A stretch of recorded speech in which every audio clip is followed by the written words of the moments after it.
I'm Chuck Patterson, 55 years old, and the CEO's son fired me on my first day at work. And let me tell you, it hurt more than I can describe. The pain wasn't just professional, it cut deeper than that. It sliced through everything I'd built, everything I'd sacrificed for, everything I'd believed this company stood for.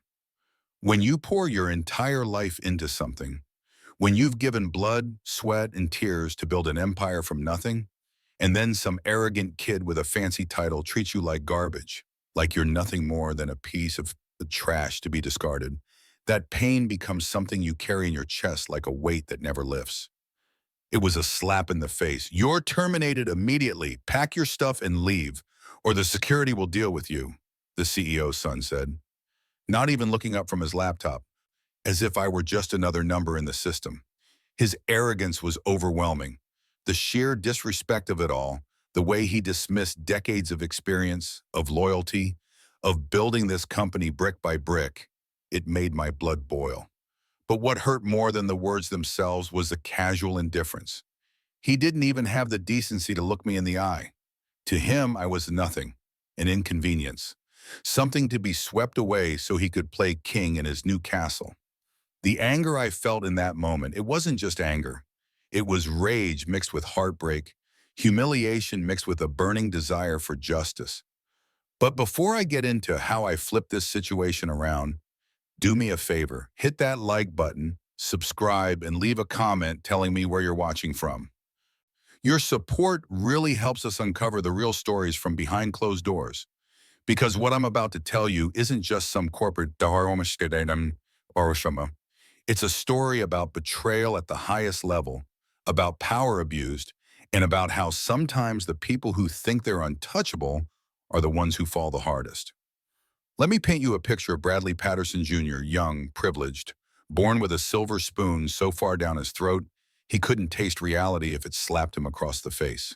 Just days into his position as CEO, a position handed to him on a golden platter by his father, mind you, not earned through merit or hard work, and he already thought he had the world in his hands. The arrogance radiating off this kid was suffocating. He walked around that office like he owned the place, which technically he thought he did, completely unaware of the company's true power dynamics. He thought he could fire me like a disposable asset, like I was some intern who'd made a coffee wrong, but he had no clue who he was messing with. This wasn't just about me being some random employee. This was personal. Deeply, painfully personal. I'd known Bradley Jr. since he was in diapers. I'd watched him grow up, seen him stumble through life with that entitled attitude that comes from never having to work for anything. And now here he was, sitting in a chair that should have required wisdom, experience, and genuine leadership qualities, playing CEO like it was a video game. The pain of seeing someone so unqualified, so utterly unprepared, wielding that kind of power, it was like watching a child play with a loaded gun. The corporate environment felt professional on the surface.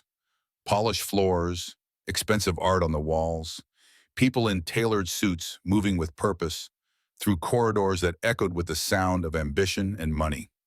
But underneath that veneer of professionalism, there was a hidden power struggle that most people couldn't see. The real power didn't sit in the CEO's office. It never had. And Bradley Jr., in all his arrogant ignorance, had just made the biggest mistake of his privileged life. My calmness that day, it wasn't peace. It was controlled fury. It was the kind of anger that burns so hot it goes cold, that runs so deep it appears as stillness on the surface. My professional demeanor was a mask, carefully maintained while inside I was screaming. But I'd learned long ago that showing your hand too early is how you lose the game. Bradley Jr.'s impulsive, reckless nature was about to become his downfall, and I was going to make sure of it. I didn't flinch when he said those words. No shouting, no begging, no dramatic scene that would give him the satisfaction of seeing me broken. I calmly stood up, adjusted my jacket with the kind of deliberate slowness that comes from absolute certainty, and handed him my badge. With a smile, God, that smile hurt to maintain.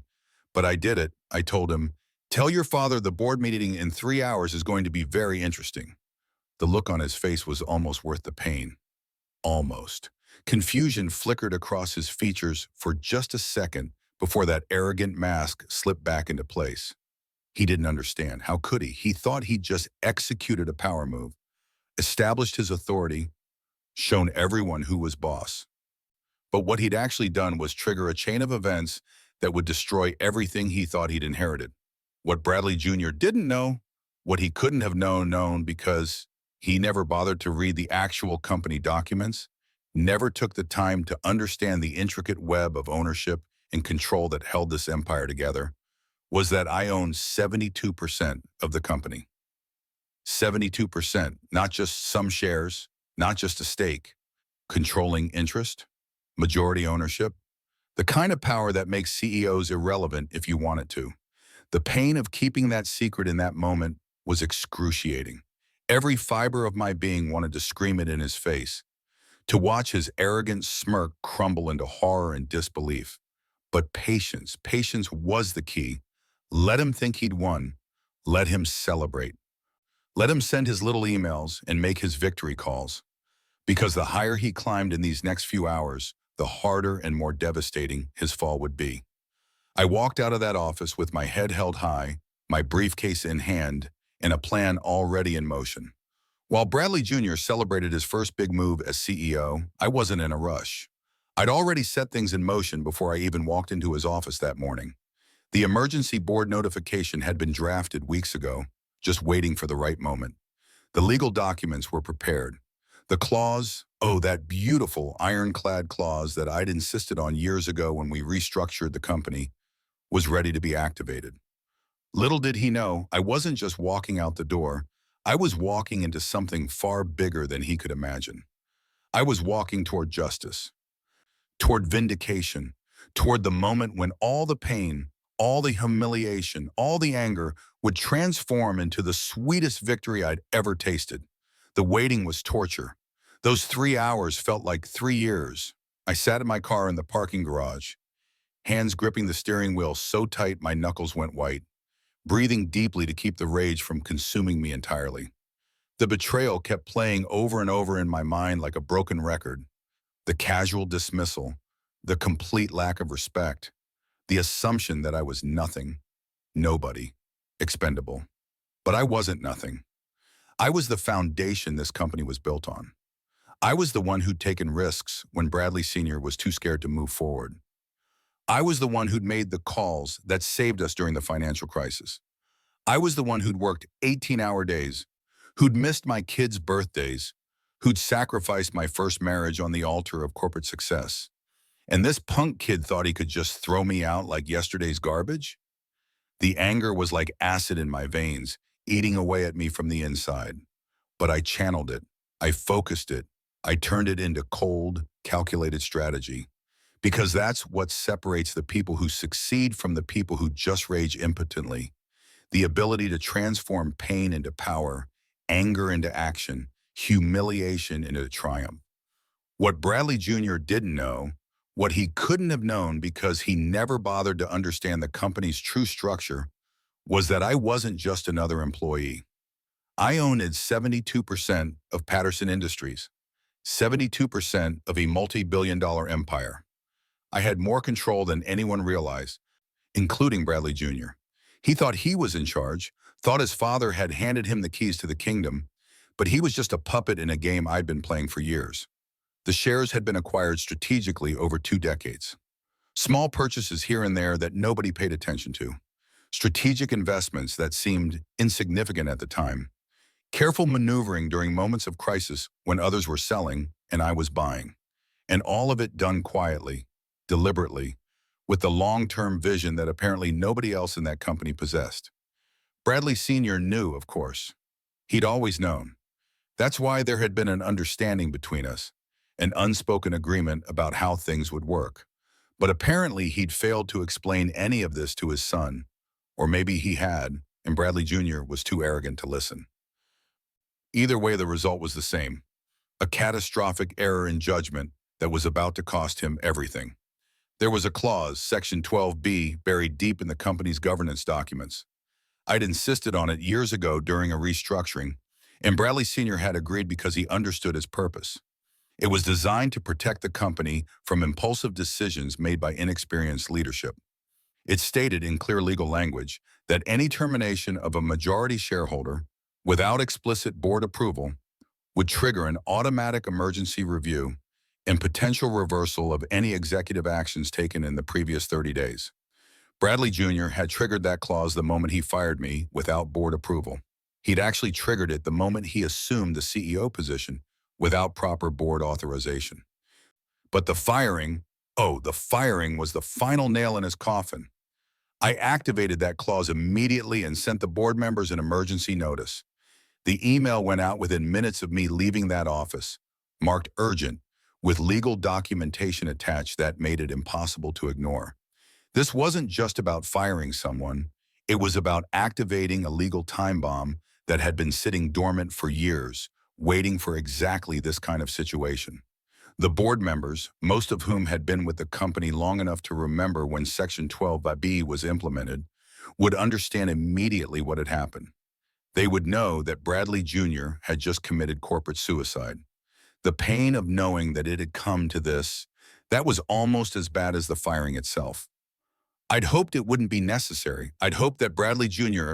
would show some wisdom, some respect for the company's history and the people who'd built it. But hope is a dangerous thing in business. It makes you vulnerable. And I couldn't afford to be vulnerable anymore. While Bradley was busy sending out emails and drafting his victory speech, probably planning how he'd announce his bold move to clean house and establish his authority, the board was getting a very different package. They were reading a memo titled Section 12B Activation, the very clause I'd put in place to protect my position in the company from exactly this kind of reckless behavior. The memo was detailed. It outlined not just the immediate firing, but every questionable decision Bradley Jr. had made in his first 3 days as CEO. The unauthorized restructuring plans, the proposed budget cuts that would have gutted our R&D department, the meetings with potential buyers that suggested he was already thinking about selling off company assets. All of it documented, all of it presented with cold, hard facts and supporting evidence. I'd been watching. I'd been documenting. I'd known from the moment Bradley Sr. announced his succession plan that this might be necessary. The pain of that realization that I'd have to prepare to take down the son of a man I'd worked alongside for 25 years. It had kept me up at night. But business is business, and protecting the company had to come first. The board members started calling each other within 30 minutes of receiving the memo. I know because I was copied on several of their emails, their urgent texts, their panicked voice messages. The legal team was being assembled. The company's attorneys were being briefed. Emergency protocols that hadn't been used in the company's entire history were being dusted off and activated.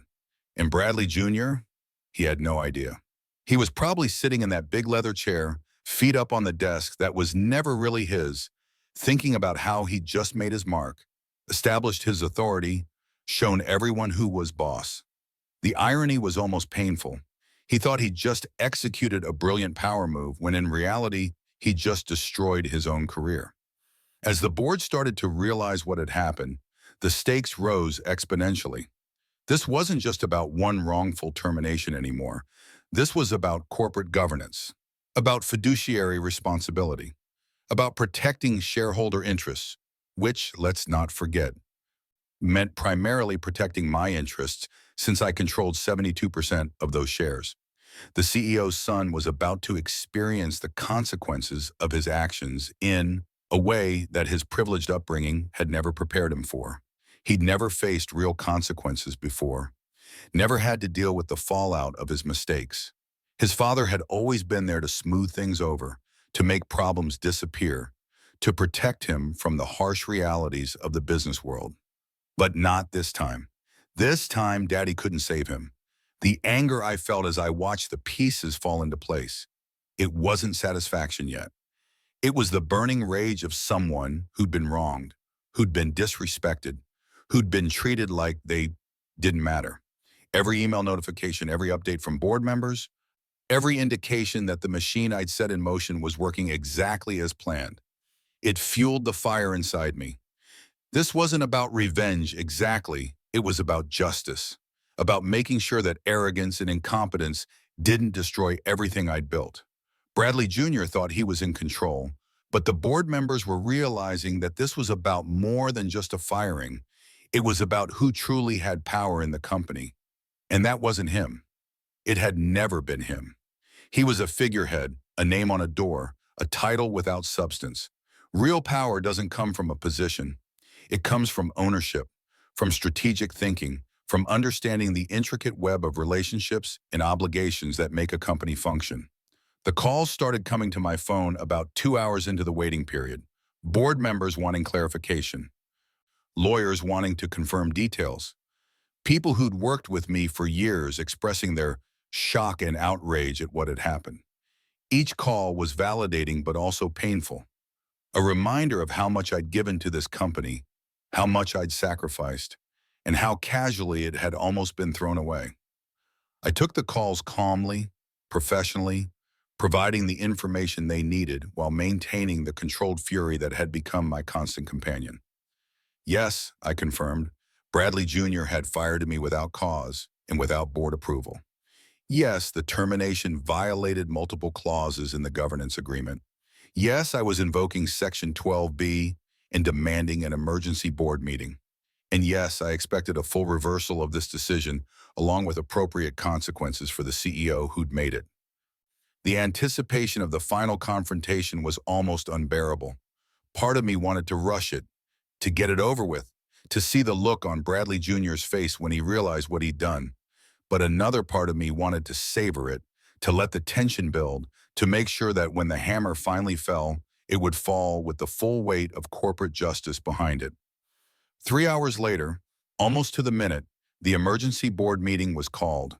I received the official notification on my phone, a meeting that I, as the majority shareholder, had every right to attend. Actually, more than a right, I had the power to demand it, to set the agenda, to control the outcome. This wasn't going to be a discussion. It was going to be a reckoning. I walked into that building with my head held high, my briefcase in hand, and a burning determination in my chest. The security guards who'd been told to escort me out earlier that day now nodded respectfully as I passed. They knew something had shifted, even if they didn't know exactly what. The administrative assistants stopped their conversations as I walked by, sensing the electricity in the air, the tension that comes before a storm. The boardroom was on the top floor, a massive space with floor-to-ceiling windows overlooking the city. I'd been in that room hundreds of times over the years, but walking in this time felt different. This time, I wasn't just Chuck Patterson, longtime employee and trusted advisor. I was Chuck Patterson, majority shareholder, and I was about to exercise the full extent of my power. The board members were already assembled when I arrived. 12 people, each representing different aspects of the company's interests, each with their own stake in the outcome. I could see the tension on their faces, the uncertainty, the recognition that they were about to witness something unprecedented in the company's history. And there, at the head of the table, sat Bradley Jr., still in that big leather chair, still with that arrogant expression on his face, still completely unaware that his world was about to come crashing down around him. I took my seat, not in some corner, not in a position of subservience, but at the table as the majority shareholder. The power in that simple act was palpable. Bradley Jr.'s expression flickered with confusion, then annoyance, then something that might have been the first glimmer of understanding. But it was too late. Far, far too late. The pain in my chest as I looked at him, it was complex. Anger, yes. Vindication, absolutely.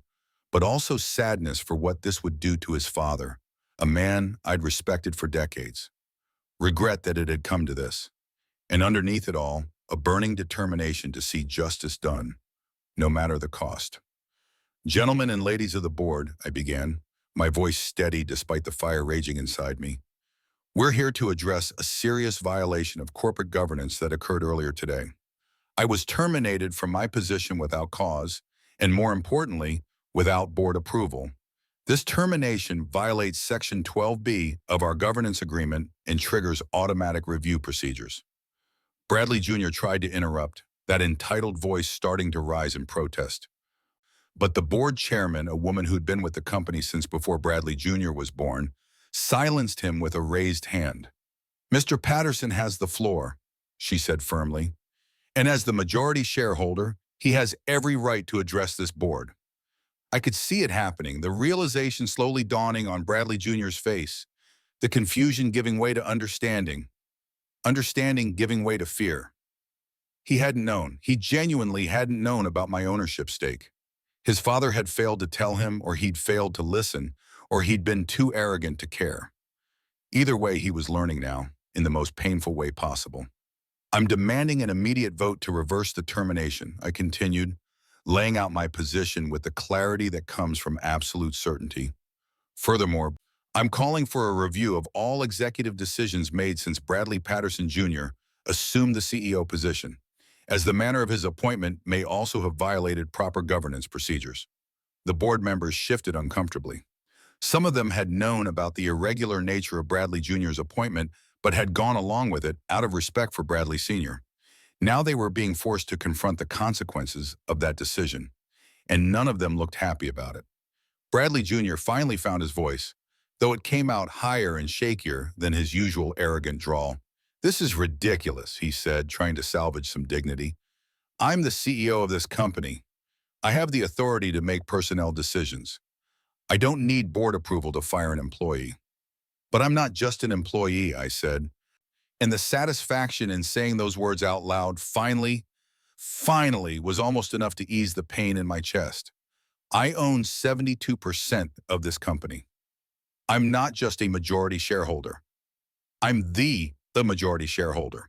And according to Section 12B, which you clearly never bothered to read, any termination of a majority shareholder requires explicit board approval, which you didn't get, which means you just violated the most fundamental governance structure of this entire organization.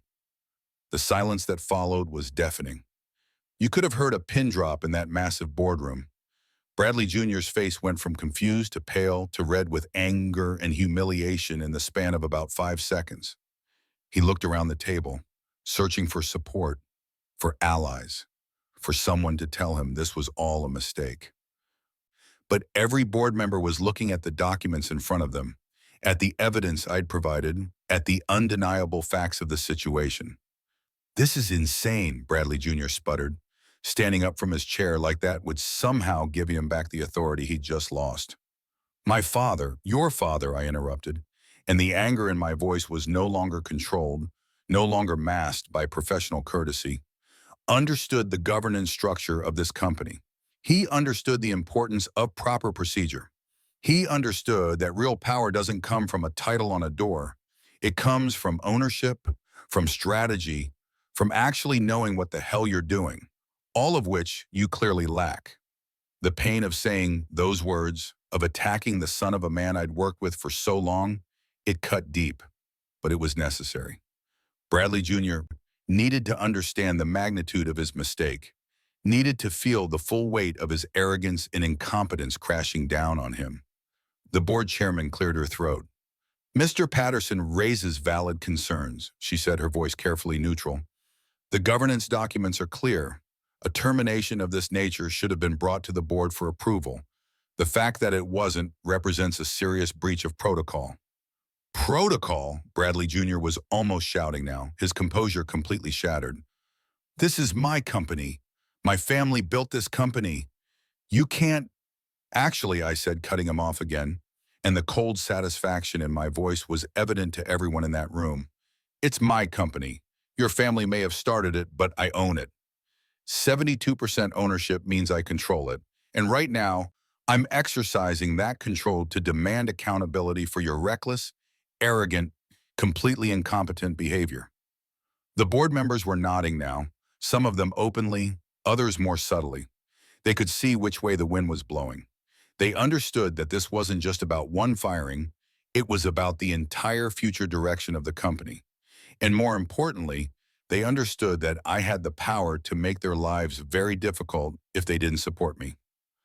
"I'm calling for a vote," the board chairman said, looking at Bradley Jr. with something that might have been pity. "All in favor of rescinding the termination of Chuck Patterson and reviewing all executive decisions made since Bradley Patterson Jr. assumed the CEO position?" The hands went up one by one. Not all at once. Some board members were clearly conflicted, clearly uncomfortable with what was happening. But they went up, one after another, until it was unanimous. 12 hands raised, 12 votes against Bradley Jr., 12 nails in the coffin of his brief, disastrous tenure as CEO. Bradley Jr. stood there frozen, watching his authority evaporate in real time. The arrogance that had been so overwhelming just hours earlier was gone, replaced by shock, humiliation, and something that looked suspiciously like tears forming in his eyes. Part of me felt bad for him. Part of me remembered the kid I'd known, the boy who'd visited the office with his father, who'd seemed so full of potential. But that sympathy was drowned out by the memory of how he treated me, how casually he destroyed my dignity, how little he'd cared about the consequences of his actions. The motion passes unanimously, the board chairman announced. Chuck Patterson's termination is rescinded effective immediately. Furthermore, we will be conducting a comprehensive review of all decisions made since the recent change in CEO. Mr. Patterson, on behalf of the board, I apologize for this situation and welcome you back. But I wasn't done. The pain, the anger, the burning need for justice, it demanded more than just getting my job back. I appreciate the apology, Sam, I said, my voice hard. But we need to address the root cause of this problem. Bradley Patterson Jr. assumed the CEO position without proper board authorization. He's made numerous decisions that threaten the long-term viability of this company. And today he demonstrated a fundamental lack of judgment and respect for corporate governance. I'm therefore calling for a vote to remove him from the CEO position. The shock in the room was palpable. This was going further than anyone had expected. Rescinding the termination was one thing. Actually, removing the CEO was another level entirely. But I had the votes, I had the power, and I had the burning determination to see this through to the end. Bradley Jr. finally found his voice again. "You can't do this," he said, but the fight was gone from his tone. It was more plea than protest. "My father, he chose me. He wanted me to lead this company."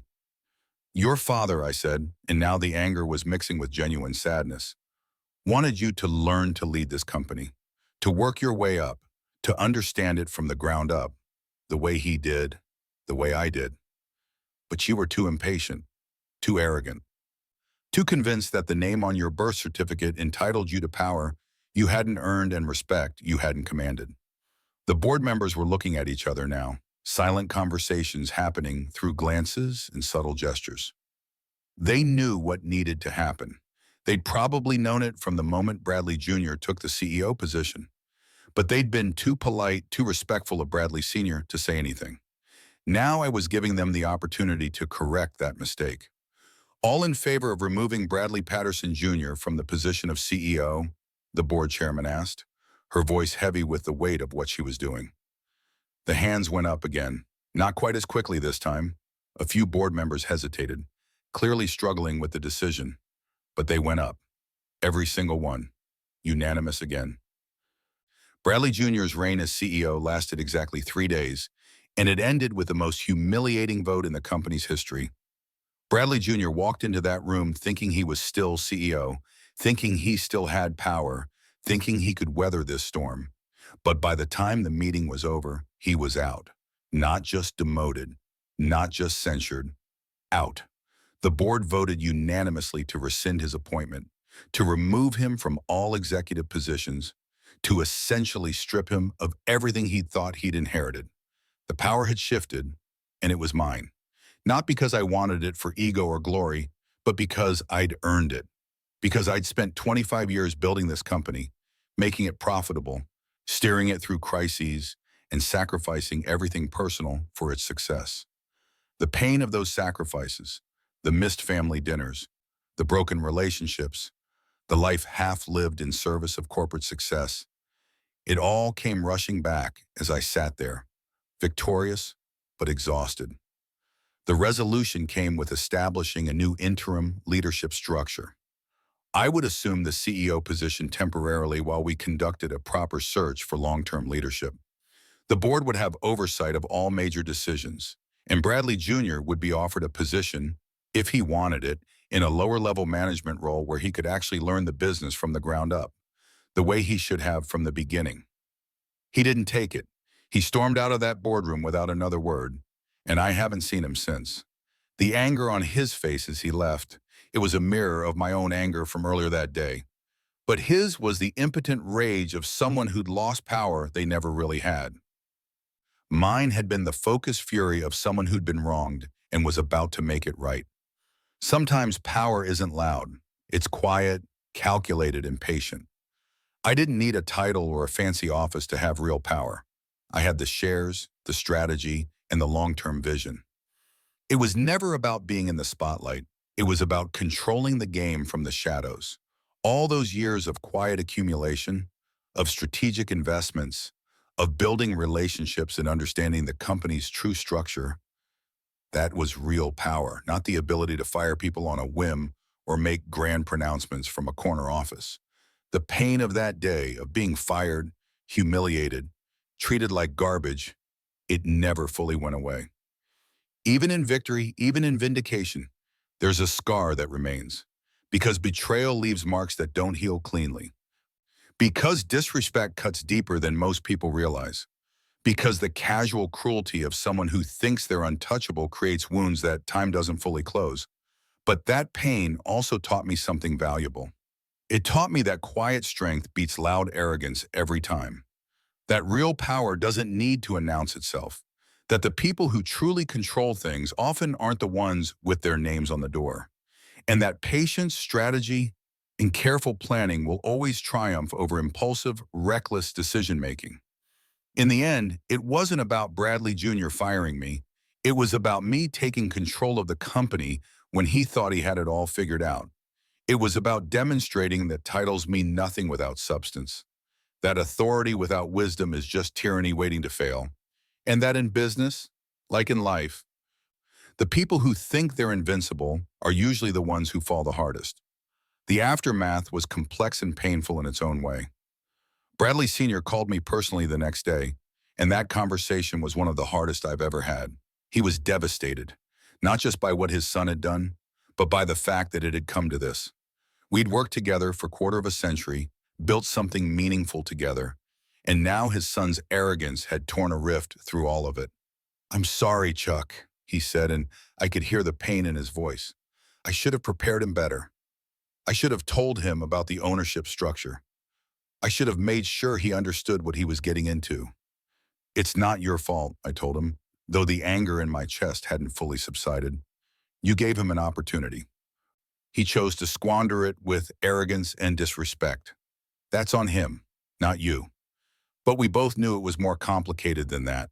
Fathers and sons, that relationship carries so much weight, so much history, so many expectations and disappointments. Bradley Sr. had wanted his son to succeed him, to carry on the legacy, to prove that the Patterson name meant something beyond just the founder's generation. And instead, his son had proven that names alone mean nothing, that legacies can't be inherited through blood. They have to be earned through merit. The pain I felt wasn't just personal anymore. It was grief for what this had cost Bradley Sr., for the disappointment he must have felt, for the difficult conversations he would have to have with his son about failure and consequences. The victory felt hollow in some ways because of that. Yes, I'd won. Yes, justice had been served. But at what cost? Running the company as interim CEO brought its own challenges and its own pains. Every decision I made was scrutinized, not just by the board, but by everyone who knew the story of what had happened. Some people saw me as a hero who'd stood up to entitled arrogance. Others saw me as a power-hungry opportunist who'd destroyed a young man's career. The truth, as always, was somewhere in the middle. I worked 18-hour days again, just like I had when I was building the company. But now the motivation was different. It wasn't just about success or profit or proving myself. It was about showing that the pain, the betrayal, the humiliation, all of it had meant something. That standing up for yourself when you're wronged isn't just about revenge or vindication. It's about establishing that people matter, that respect matters, that you can't just treat human beings like disposable assets and expect no consequences. The company thrived under my leadership. We made strategic decisions that Bradley Jr. never would have understood. We invested in R&D, instead of cutting it. We built relationships with partners instead of looking for quick sale opportunities. We focused on long-term sustainability instead of short-term profits. And slowly, painfully, the company became what it was always meant to be, a real business built on substance, not just a legacy name coasting on reputation. But the pain of that day never fully left me. Sometimes, late at night when I was alone in that big corner office, I'd remember how it felt to be dismissed so casually, to have decades of dedication treated as worthless, to be told to pack my things and leave by someone who'd never worked a real day in his life. And the anger would flare up again, hot and sharp, a reminder that some wounds don't fully heal. I learned something important through all of this, something that goes beyond business and power dynamics. I learned that standing up for yourself, truly standing up for yourself, requires preparation, patience, and a willingness to endure pain in pursuit of justice. You can't just react emotionally when you're wronged.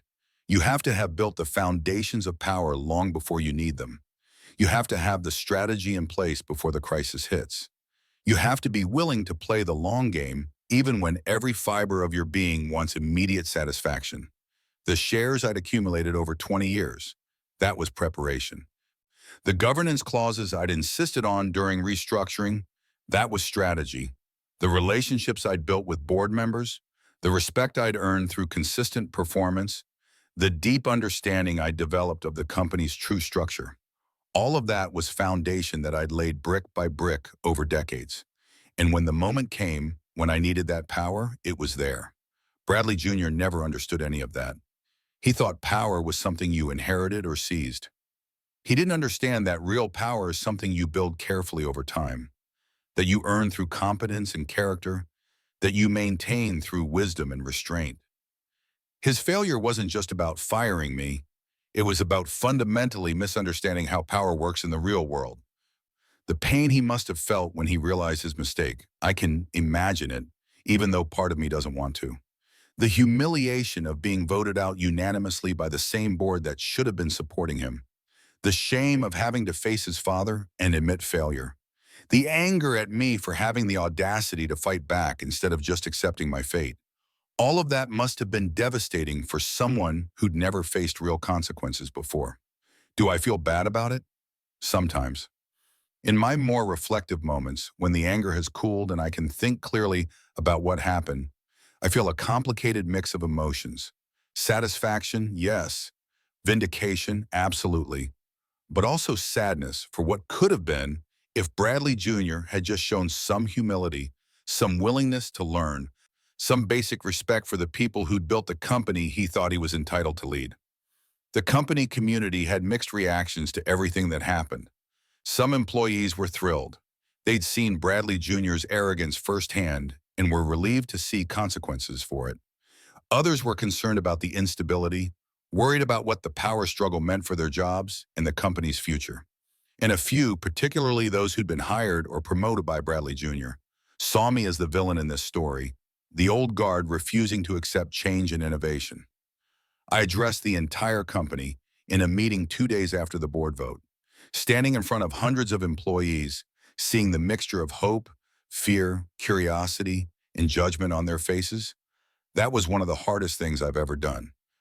The pain of having to explain why I'd fought back, why I'd used my power to remove their CEO, why things had happened the way they did.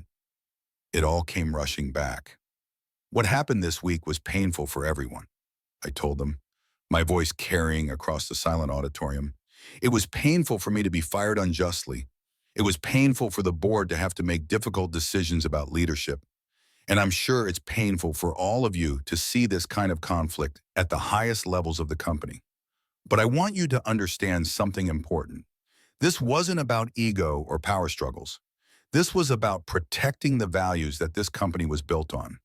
Respect, competence, proper governance, and the understanding that people matter. The anger in my voice was still there, barely controlled beneath the surface of professional presentation. No one, and I mean no one, gets to treat people like disposable garbage in this company. Not me, not a CEO, not anyone. We're better than that. We've always been better than that. And if standing up for that principle means using whatever power I have to enforce it, Then that's exactly what I'll do. The response was mixed. Some people stood and applauded. Others sat in uncomfortable silence. A few walked out. But the message was sent.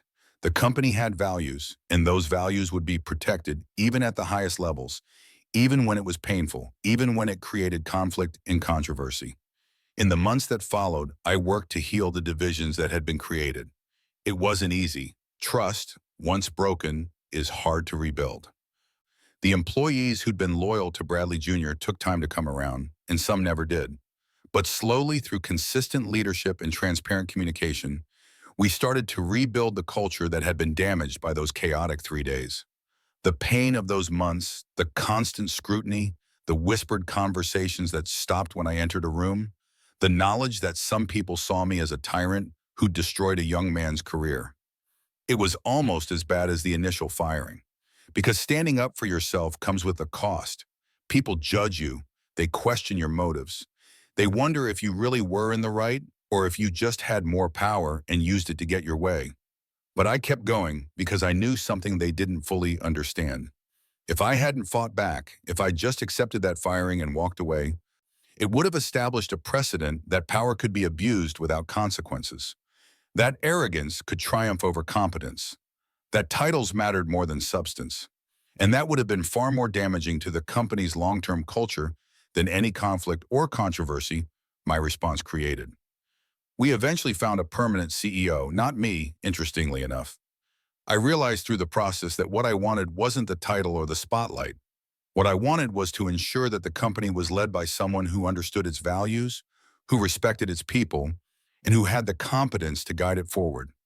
We found that person in Sarah Mitchell, a veteran executive from outside the company who brought fresh perspectives without the baggage of our internal conflicts. The day I handed over the CEO position to her, there was a bittersweet quality to it. Relief that I didn't have to carry that burden anymore. Pride in what we'd accomplished during the transition, and lingering pain from everything that had led to this moment. The firing, the betrayal, the conflict, the divisions, all of it felt both distant and immediate, like a wound that had scarred over but could still ache in certain weather. Bradley Sr. retired shortly after, his health declining from the stress of everything that had happened. I visited him in the hospital a few months before he passed, and we had one final conversation about his son, about the company, about the choices we'd all made. "Do you hate him?" he asked me, his voice weak but his eyes still sharp. "My son, do you hate him for what he did?" I thought about it carefully before answering. The honest truth. "No," I said finally. "I don't hate him. I'm angry at what he did. I'm frustrated by the arrogance and entitlement that led to it. But hate? No, he was young, foolish, convinced of his own importance without understanding what real leadership requires. That's not hate-worthy. It's just sad." Bradley Sr. nodded slowly. "He could have learned," he said softly, "if he'd been willing to listen, to be humble, to actually work for it. He could have been good at this." "Maybe," I agreed, "but that was his choice to make. You gave him the opportunity. I would have worked with him if he'd shown any willingness to learn. But you can't force wisdom on someone who thinks they already know everything." The pain in his eyes as we talked about his son, that stays with me. The grief of a father who'd wanted so much for his child and watched those dreams crash and burn. The regret of opportunities missed and lessons not learned. The complicated love that parents have for children even when those children disappoint them catastrophically. I carried 72% of Patterson Industries, but that day in the hospital, holding Bradley Sr.'s hand as he wept for his son's failures, I understood that there are burdens heavier than majority ownership. There are pains deeper than professional betrayal, and there are victories that feel hollow because of what they cost the people you care about. Now, years later, as I look back on those events, the pain has dulled but never fully disappeared. I still wake up sometimes remembering that moment when Bradley Jr. told me to pack my things without even looking at me. I still feel the anger flare up when I think about the casual cruelty of it, the complete lack of respect for everything I'd given to that company. But I also understand that pain differently now. It taught me that power without wisdom is dangerous, that titles without substance are meaningless, that real leadership comes from earned respect, not inherited position. And that standing up for yourself, truly standing up for yourself, requires preparation, patience, and a willingness to endure both the pain of being wronged and the pain of fighting back.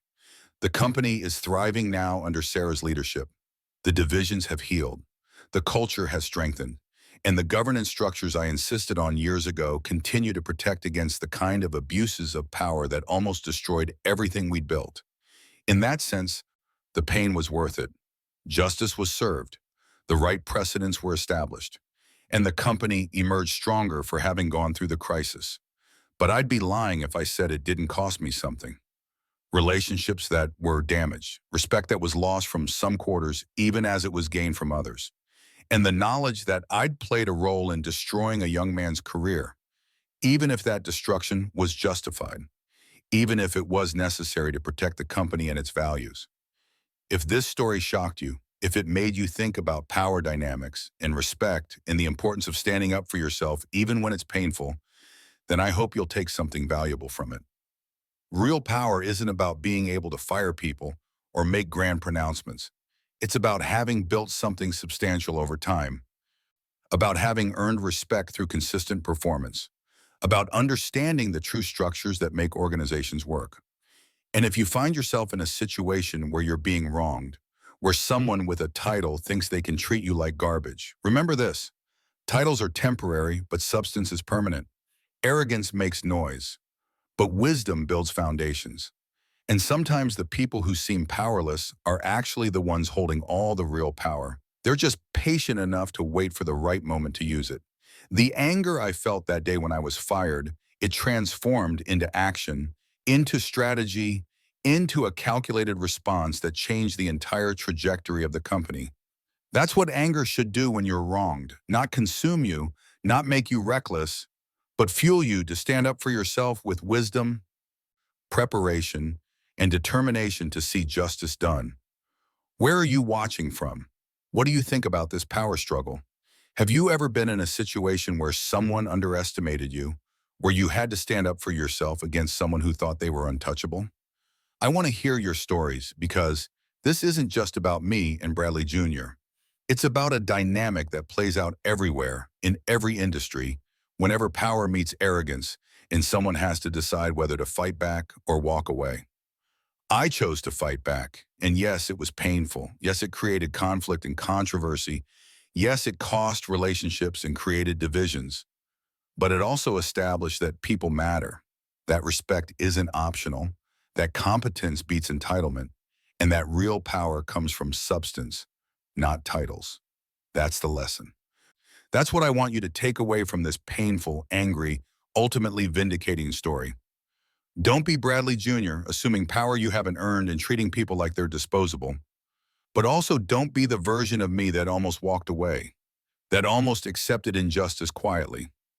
Be the version that stands up, that fights back wisely, that uses whatever power you have to establish that respect and dignity matter more than hierarchy or inherited position. The pain was real.